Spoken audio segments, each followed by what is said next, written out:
क्या आपने कभी सुना है कि ब्रह्मांड का स्वामी जो पूरी दुनिया को खिलाता है, उसे खुद अपने ही घर में खाना चुराकर खाना पड़ा, और वो भी तब जब पहरे पर साक्षात बलभद्र दाऊ खड़े हों। आज की ये कहानी आपको हंसाएगी भी और भावुक भी कर देगी, क्योंकि ये कहानी है जगन्नाथ जी के सबसे बड़े फूड मिशन की। पुरी का मंदिर। ज्येष्ठ पूर्णिमा के बाद प्रभु जगन्नाथ, बड़े भाई बलभद्र और बहन सुभद्रा को जोर का बुखार चढ़ा है। उड़ीसा की परंपरा में इसे अनासर काल कहते हैं। मंदिर के भारी दरवाजे बंद हैं।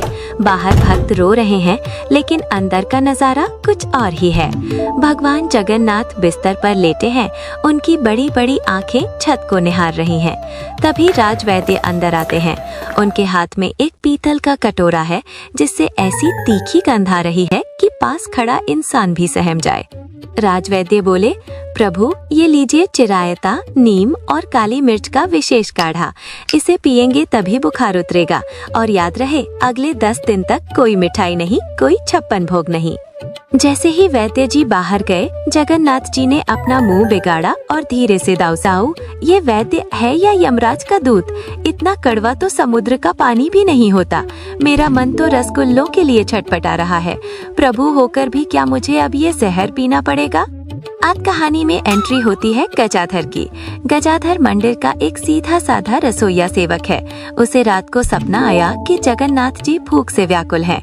गजाधर ने सोचा, दुनिया चाहे जो कहे, मेरे प्रभु भूखे नहीं रहेंगे। रात के 12 बजे हैं।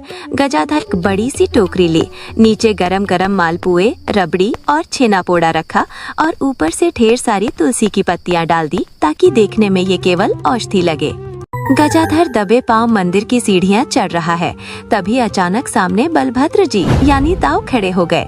दाऊ की मूठें गुस्से में भड़क रही थी। दाऊ गरजे, कौन है? इतनी रात को यहाँ क्या कर रहा है? गजाधर की खिक्की बन गई।